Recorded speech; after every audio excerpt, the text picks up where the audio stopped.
If you're in a place where it's safe and appropriate to do so, go ahead and close your eyes and take some slow, deep, relaxing breaths in through your nose and out through your mouth. With every inhale, feel more peace and light entering your body and mind. And with every exhale, just letting go of tension and anything you do not want.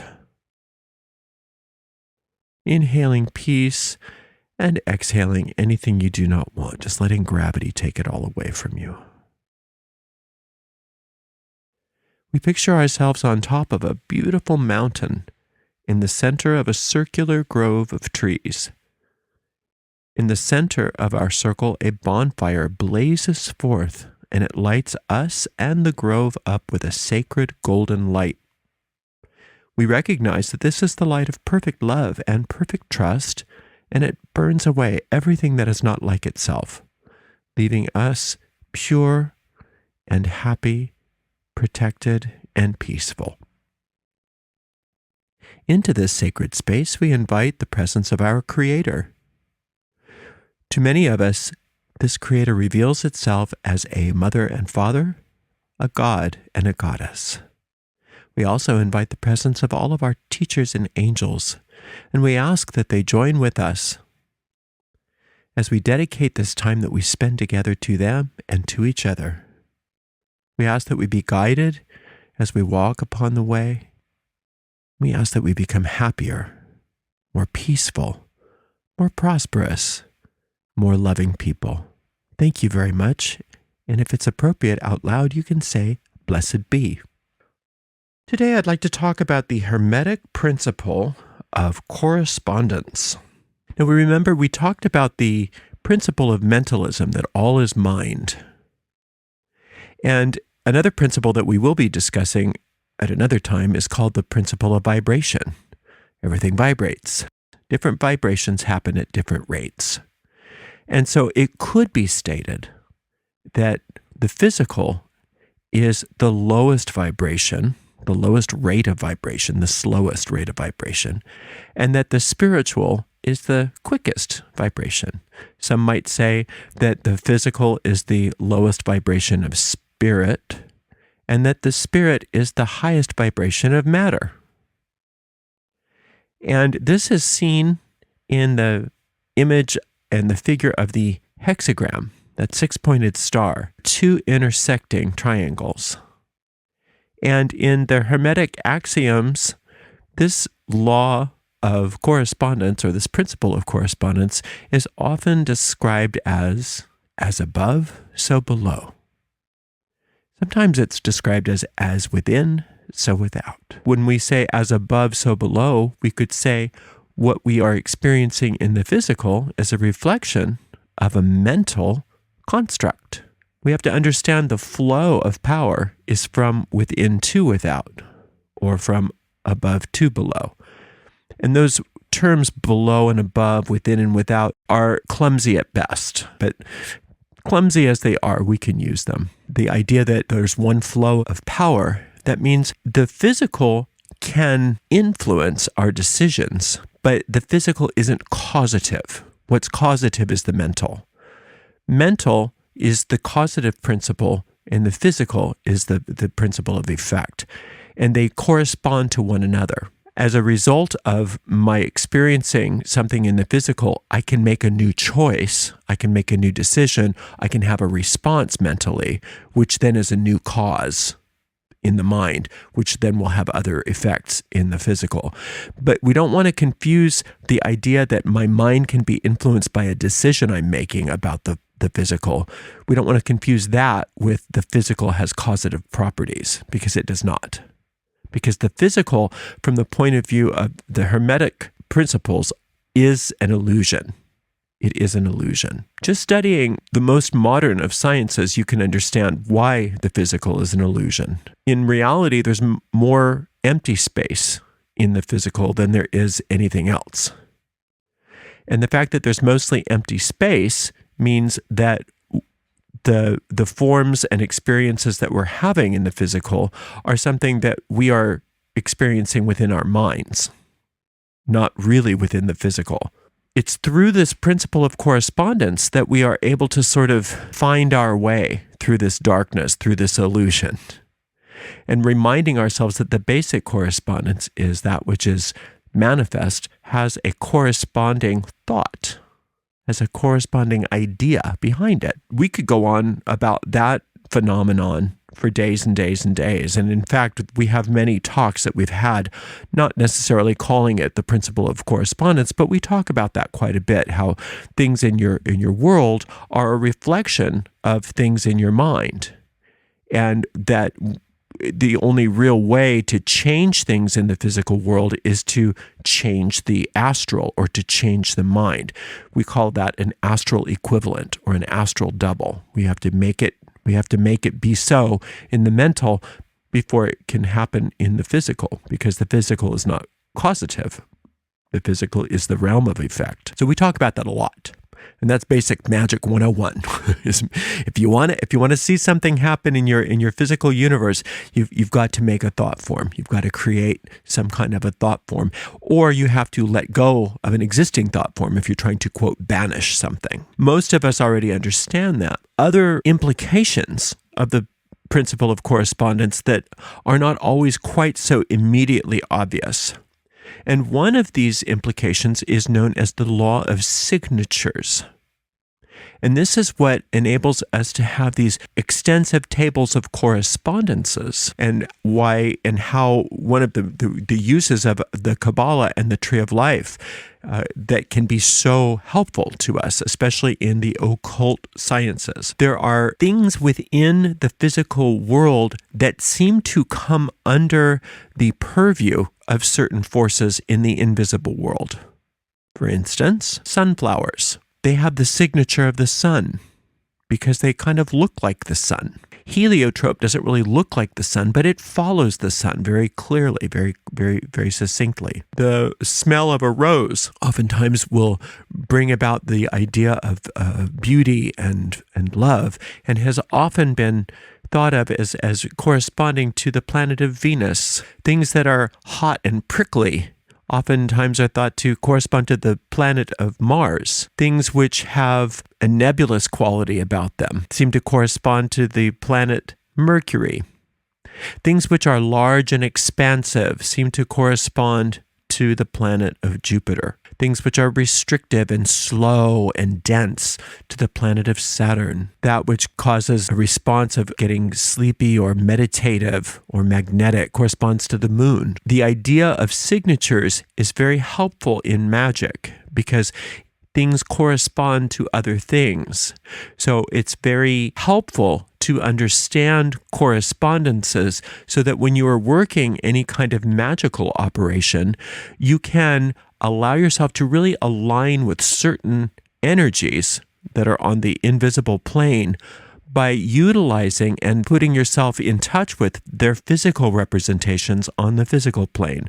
For instance, having a bouquet of a specific kind of flower on your altar, or using a specific kind of fragrance is very powerful because that fragrance automatically keys you in to that signature. Using certain colors, certain numbers, etc., etc. And you've seen us do that when we work magic. It's not because those things have special powers. And that's what's so important to understand about the law of correspondence and why we use certain implements in magic. It's not so much that those things have special powers. That actually is very lacking in power when you think that way. Oh, this stone is going to make things happen. This particular crystal is going to emit certain vibrations in order for me to get what I want. That disempowers you when you start thinking superstitiously. Magic and superstition don't go well together, even though they are often thought of as being the same thing. That's a very unenlightened and uninitiated stance to take. Superstition is the idea that things in the manifest world or the physical world have powers to have causative powers. But we've already discovered that the physical doesn't have causation. All causation happens on the mental. To say that these implements or these tools or these stones or these herbs or whatever you're using have causative powers is to disempower you, is to disempower you because you no longer understand the flow of energy. You're thinking that the flow of energy is going backwards, and therefore you've taken yourself out of having any influence over a situation because you're relying on an object to do the work that it cannot do. So that's not what we mean when we're working with correspondences. We are doing something much, much more powerful than that. When we're working with correspondences, we are allowing ourselves to, in a very deep way, key our minds to a particular vibration in our minds, to key our minds and align our minds with a particular vibration or force. Oftentimes, we use the Kabbalah as our guideline because each of the spheres on that tree of life is a very focused point of power, source of power in the mental to create particular changes, both in consciousness and then also in results in our lives. So when we employ the Hermetic law of correspondence, we must do it non-superstitiously. We must understand what we're doing and why we're doing it so we don't get off track and actually lose power in the process. Sometimes people will say, well, you should burn a certain incense in order to purify a space because, like for instance, smudge, that's going to make everything better. Well, that's not true. Smudge is not going to do anything. All it is smoke. Smoke does not have a causative principle. There's no causative principle in any kind of smoke, whether it be sage or a forest fire. There is no causative principle. It's not going to change anything for there to be smoke, right? But certain incenses, certain smokes that from a particular plant symbolize to our deep mind certain things that are happening. And so the mind can get behind that sage. The mind can get behind burning that sage and key into what that sage represents for you so that you can clear a space. But it's your mind that's clearing the space, not the sage. And that's why if you don't want to burn smoke, if you don't want to have smoke indoors, you can find an alternative way of doing it to key your mind into whatever it is that you're looking to do. In this case, purify your space. You could use something else, like we use a spray of verbena or a spray of lavender, perhaps, if you don't want to use a smoke, because you're still keying your mind in just as well. And your mind is using the image of that smoke or that spray or whatever you're using, that through the element of air and by virtue of whatever this plant is that you've aligned with that has a specific correspondence to something in the mental world, you are commanding certain things to happen. But it's your mind that's doing the work, not the smoke, not the spray, not the holy water, not whatever it is that you're using. It's through the principle of correspondence that you are keying into deep forces within your mind. Now, just like in the individual consciousness, you can go to a hypnotherapist and recall things that you don't normally remember. You can, if the hypnotherapist is really skilled, you can remember very, very specific things that happened at very specific times in your life. They're all there forever and ever. They're never going away. And the same is true with the collective consciousness of the entire species of humanity. And this is called the Akashic Records. And there are certain forces at play within the Akashic Records that many people have utilized over the years. And so through the Hermetic law of correspondence, we can key into very intense power centers within the Akashic Records in order to effect change in ways that are much more powerful than we could do all by ourselves. So that's another reason why a lot of times we use certain tools and certain things, not so much because those things have power, but because they are so keyed into the species mind on the Akashic Records so that we can sort of leverage our magic.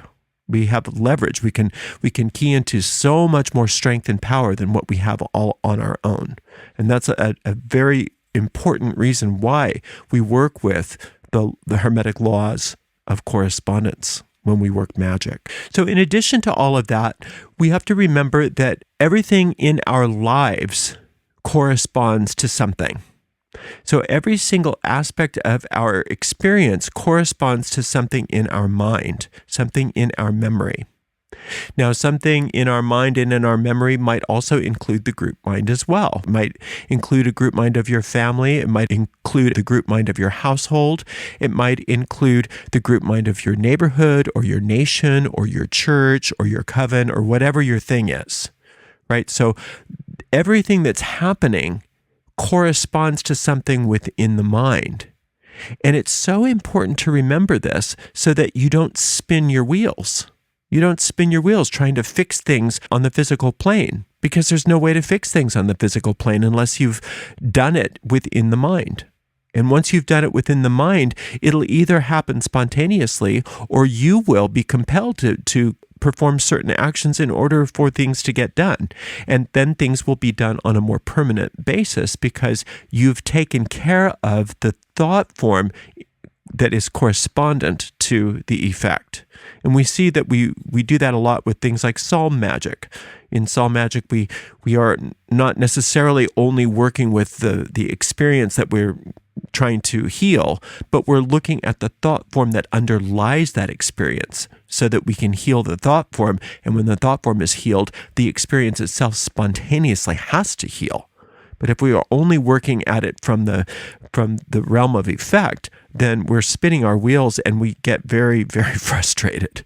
So it's so helpful to understand how everything corresponds to everything else. Everything in the visible world has a correspondent thought form. And that's why it's so important to understand that you can't have lasting change in your life unless you understand that the thought forms are what need to be changed. The thought forms are what need to be installed or let go of in order to have what you want to have in the physical world. And some of those thought forms are easy to handle, and some of them can seem very challenging, especially if they are caught up, like we said, within the species mind or another large group mind. You're going up against more than your own individual ego consciousness. You are going up against a thought form that's been held by many people. So sometimes it can seem very slow for certain changes to occur, and that's because the corresponding thought form exists in a place that's being held onto by so many other people. The best thing for you to do in order to put this law of correspondence to work is recognize that everything that you see, everything that you hear, everything you taste, everything you smell, everything in the physical universe is correspondent to something in the invisible world. And that invisible world is the world of thought. And thoughts have quicker vibrations than physicality does, but they are linked. One and the same, as above, so below.